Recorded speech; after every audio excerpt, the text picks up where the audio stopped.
Iso cost line class बहुत important concept है। जैसे हमने पढ़ा था आइसो बजट लाइन, वैसे यहाँ पर आइसो कॉस्ट लाइन है।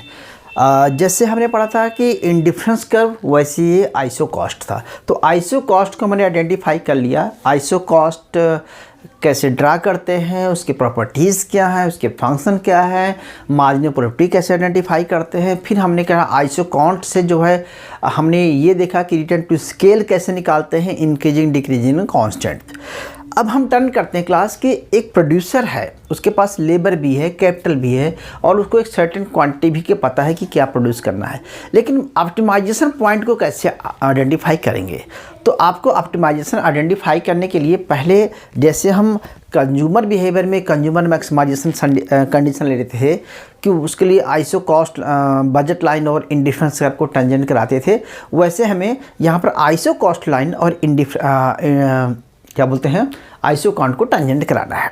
लेकिन आइसो काउंट तो पढ़ लिया, लेकिन हमने अपनी आइसो कॉस्ट नहीं पढ़ा। तो पहले हम आइसो कॉस्ट आपको समझाते हैं क्लास।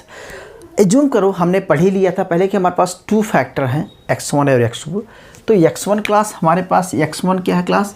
हमारे पास लेबर है। क्या है? लेबर है। और x2 हमारे पास क्या है? सॉरी हम ऐसे लिखते हैं, x2 हमारे पास क्या है? कैपिटल है। ठीक है, ये क्लियर है। अब x1 को हम बेच देते हैं, इसको हम W1 लिखते हैं और इसको W2 लिख देते हैं। जैसा आपकी बुक्स में है, जैसा आपकी रीडिंग में है, वैसे कर रहे हैं क्लास। W1 W2 क्या है? उसके बेच रेट है। ओके, टोटल कॉस्ट क्या है? टोटल कॉस्ट बुक में है कि C क्या है? C क्या है? Total cost. तो टोटल कॉस्ट यानी कि उसके पास पैसा कितना है, एक प्रोड्यूसर के पास कितना अमाउंट है। तो total cost suppose that class C है, C0 है या C है, C कह सकते हैं क्लास। ठीक है, तो जैसे हम बजट लाइन बनाते थे वैसे ये कह सकते हैं कि जो प्रोड्यूसर है उसके पास सर्टेन अमाउंट है। मैं एग्जांपल के तौर पे बताता हूँ कि मान के चलो बेटा जी, एक प्रोड्यूसर है, उसके पास मैक्सिमम अमाउंट है, यानी कि उसके पास कॉस्ट, उसके पास पैसा है, वो 100 रुपीज़ है। क्या है? 100 रुपीज़ है। और अब बोलो कि अगर W1, ये अपने तरीके से समझा रहा हूँ भाई, W1 मान के चलो 10 रुपये कॉस्ट है पर डे की, और W2 यानी कैपिटल की कॉस्ट भी 10 है। तो आपसे पूछा जा सकता है कि भैया आप कितना से कितना मैक्सिमम लेबर या हायर कर सकते हैं। तो भैया मैक्सिमम लेबर हायर करने के लिए एक फंक्शन बनेगा क्या कि मैक्सिमम लेबर हायर कर सकते हैं कि हम x1 is equal to C upon W1, यही कर सकते हैं। तो क्या होगा? 100 अपॉन 10 यानी कि 10, यानी कि बी कैन से क्लास अगर हम ऐसे करें और यहाँ लिखें x1 लेबर है, ठीक है, तो ये कितना लेबर हायर कर सकता है? मैक्सिमम 10 लेबर हायर कर सकता है, क्योंकि उसके बाद 100 रुपीज़ और 10 लेबर हायर कर सकता है मैक्सिमम। ठीक है, और अगर मैक्सिमम x2 की बात करें तो C अपॉन W2, वहाँ भी 100 अपॉन 10 है, तो वो भी 10 हायर कर सकता है, यानी कि उसको भी आप 10 हायर कर सकता है। तो x2 की maximum quantity 10 labour capital hire कर सकता है और x2 की 10, यानी कि या तो वो 10 लेबर हायर कर सकता है या तो 10 कैपिटल हायर कर सकता है। लेकिन उसके पास एक सर्टेन अमाउंट 100 है, तो दोनों को इक्वली दोनों को जो है हायर करना है। तो भैया मैक्सिमम 10 हायर नहीं कर सकता, मैक्सिमम 10 हायर नहीं कर सकता। तो इसकी एक लिमिट तो है, it is your limit, boundary हो गई, आइसो कॉस्ट की बाउंड्री हो गई। इसको बोलते हैं कॉस्ट लाइन। अब इस कॉस्ट लाइन में देखेंगे कि मैक्सिमम अगर आप लेबर को 0 कर देते हैं तो मैक्सिमम 10 क्वांटिटी आप कैपिटल हायर कर सकते हैं, आइदर कैपिटल को 0 कर सकते हैं, मैक्सिमम 10 लेबर हायर कर सकते हैं। इतना क्लियर हुआ? ओके, अब सबसे बड़ी बात है कि किस वो कॉम्बिनेशन ले सकता है क्लास। कॉम्बिनेशन ले सकता है कि अगर क्लास एज्यूम करो कि उसने 5 लेबर हायर किया और 5 कैपिटल हायर किया, तो कितना खर्चा हो जाएगा? कितना हो जाएगा? 100 का 100 हो जाएगा। कैसे हो जाएगा? अगर 5 लेबर की बात करूँ तो x1 इंटू W1, अगर 5 इंटू हम लिख सकते 5 इंटू 10 प्लस इसको लिख सकते हैं क्लास 5, यानी कि x2 इंटू W2, x2 कितना है?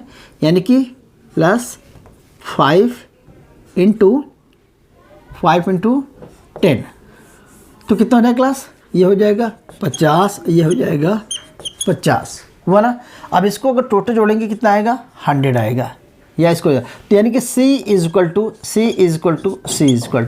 तो यह एक फार्मूला बन गया। क्या बन गया, फार्मूला बन गया। जैसे हमने बजट कांस्टेंट पढ़ा था, बजट सेट पढ़ा था, वैसे आइसो कॉस्ट लाइन भी है। आइसो कॉस्ट लाइन कहता है कि ये एक बाउंड्री है, इससे ज़्यादा एक्सपेंडिचर नहीं कर सकता है। तो बेसिकली हम कह सकते हैं कि W1 ऐसा लिख सकते हैं कि X1 W1 plus X2 W2 is equal to C। ये क्या हो गया, आपकी आइसो कॉस्ट इक्वेशन बन गया, आइसो कॉस्ट इक्वेशन बन गया।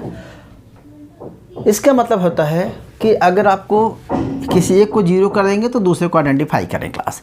तो यानी कि इस पॉइंट पे क्या लिख सकते हैं, इस पॉइंट पे लिख सकते हैं C/W2, यहाँ लिख सकते हैं C/W1, ऐसे लिख सकते हैं, या ऐसे सकते हैं, इसको CL लिखा था। तो स्लोप कैसे निकालेंगे, स्लोप ऑफ कॉस्ट लाइन कैसे निकालेंगे, OC अपान कैसे निकालेंगे क्लास, OC/OL, ठीक है, OC/OL लिख सकते हैं।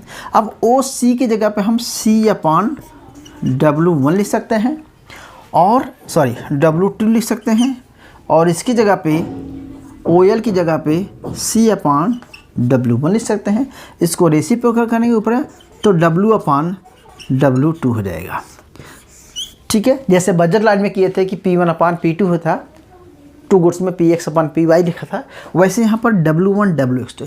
अगर हम W को मान लेंगे, अब W यहाँ पे इसको हम आपकी बुक में R भी मान सकते हैं। इसको आप इस कैपिटल को रेंट देते हैं, इसको R मान लीजिए, तो W वेज है तो W/R हो जाएगा। अगर इसको W2 को हम R माने हैं तो फिर WT रहेगा। तो मतलब क्या बना आपका, ये क्या बना, स्लोप बना। तो स्लोप कैसे निकालेंगे, W/W2। और याद रखना हम निगेटिव का साइन मारते हैं पहले से, एज्यूम है कि निगेटिव, ठीक है। ओके क्लास, तो ये हमारा हो गया, क्या हो गया, ये स्लोप ऑफ बजट लाइन हो गई। अगर आप स्लोप यहाँ पर बजट लाइन आइडेंटिफाई करना चाहेंगे, कैसे करें क्लास, कि 10/10 कर देंगे, 10/10 कर देंगे तो स्लोप क्या है, पर 1 है।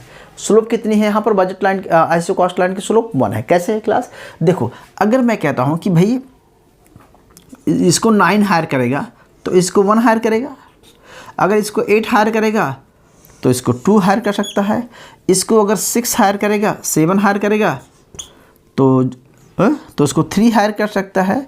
इसका मतलब क्या है क्लास, कि एक क्वांटिटी लेबर को, एक कैपिटल को कम करके एक ही लेबर को हायर कर सकता है। क्यों, क्योंकि यहाँ पर स्लोप क्या है, इक्वल टू क्या है, 1 है। स्लोप इक्वल टू 10/10 यानी कि 1 है। या यहाँ से भी लिखा सकते हैं 5/5 है। तो इस पॉइंट पर जो स्लोप है क्या है, वो 1 है, इसीलिए स्ट्रेट लाइन बन रहा है, ठीक है। ओके, तो आइसो कॉस्ट लाइन जो दिखाती है क्या दिखाती है, maximum quantity of input that seller producer can hire, ठीक है। तो क्लियर हुआ बेटा जी। ओके, तो iso cost line basically to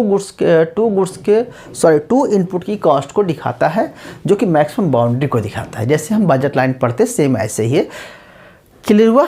अब क्लास सबसे बड़ी बात यह आती है कि बजट लाइन का स्लोप को आइडेंटिफाई करना भी आ गया, बजट लाइन इक्वेशन आ गया, आइसो कॉस्ट लाइन का इक्वेशन भी आ गया, आपको इसकी स्लोप भी आइडेंटिफाई करना आ गया, कैसे ड्राइव करते हैं, अगर न्यूमेरिकल आपको ये दिया गया है तो कैसे बजट लाइन को ड्रा करेंगे। मोस्ट क्वेश्चन यहाँ पर आता है क्लास कि अगर किसी एक का रेट इंक्रीज डिक्रीज हो जाता है, तो अगर मैं कहूँ कि बेज रेट जो हमारी है W1 है, W1 डैश, ये हो गई, क्या हो गई क्लास, ये 20 रुपीज़ हो गई। मान लीजिए बेज रेट बढ़ जाएगी तो हमारी आइसो कॉस्ट लाइन कहाँ जाएगी, आपको पता है कि अब हमारी आइसो कॉस्ट लाइन क्या होगी, इसको वो 10 हायर नहीं कर सकता है। फिर अब क्या करेंगे आप, W1 डैश तो W1 डैश करेंगे तो क्या लिख रहा, गलती लिख रहा हूँ, आपको लिखना पड़ेगा X1 डैश कितना हायर कर सकता है, मैक्सिमम तो आपको C/W1 डैश करना पड़ेगा, यानी कि अब आपके पास है 100 है लेकिन आपका बेज रेट 20 हो गया है, यानी कि 5। तो यानी कि आपकी आईएसओ कॉस्ट लाइन्स अंदर की तरफ आ जाएगी। इसको 5 लेबर हायर कर सकता है मैक्सिमम। क्लियर है। तो जैसे है कि उसमें था कि प्राइस अगर इंक्रीज डिक्रीज हो जाता है, तो वैसे यहाँ पर अगर बेज रेट किसी एक भी इनपुट की कॉस्ट इंक्रीज डिक्रीज होगी तो इनवर्ड हो सकता है आउट। अगर वहीं पर अगर क्लास कॉस्ट अगर कम हो गई, यानी कि बेज रेट कम हो गया, 10 रुपीज़ से 5 रुपीज़ हो गया, तो वो फिर ज़्यादा से ज़्यादा 20 लेबर को हायर कर सकता है। तो आईएसओ कॉस्ट लाइन मूव करेगी जब हमारी इनपुट के प्राइसेस चेंज हो जाते हैं। तो अब कोई भी चेंज हो सकता है। क्लियर है, इतना तो पहले पढ़ चुके हैं आप। अब हम एक और बात कर लेते हैं यहाँ पर कि अगर टोटल कॉस्ट चेंज हो जाती है, अगर टोटल कॉस्ट ही चेंज हो जाती है तो budget line ISO cost line क्या हो जाएगी, शिफ्ट हो जाएगी, यानी कि ये टोटली तरह से शिफ्ट हो जाएगी। ठीक है। बेसिकली आपको ये बताना है क्लास कि आईएसओ कॉस्ट लाइन का स्लोप डिपेंड करेगा किस पर, वेज रेट पे और टोटल कॉस्ट पे। अगर ये वेज रेट चेंज होंगे तो सिर्फ क्या होगा, उसका स्लोप चेंज हो जाएगा। और अगर टोटल कॉस्ट ही चेंज हो जा रही है तो फिर दोनों को मैक्सिमम लेगा। तो अगर ओरिजिन पॉइंट डिफरेंट हो रहे हैं, ठीक है, ओरिजिन पॉइंट सेम है, मीटिंग पॉइंट डिफरेंट है, तो इसका मतलब होता है कि इनपुट की प्राइसेस चेंज हो गए हैं। अगर दोनों के ओरिजिन पॉइंट चेंज हो रहे हैं तो इसका मतलब होता है कि वो ड्यू टू टोटल कॉस्ट हो रही है। तो ये कॉस्ट लाइन थी, बहुत इजी तरीके से समझाया था आपको। अब आपको कॉस्ट लाइन भी पता चल गया। ठीक है, ओके। अब हम क्लास कॉस्ट लाइन के बाद आइडेंटिफाई करेंगे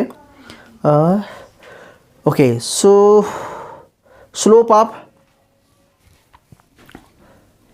कांस्टेंट। ये तो क्लियर हुआ भाई, चलो ठीक है।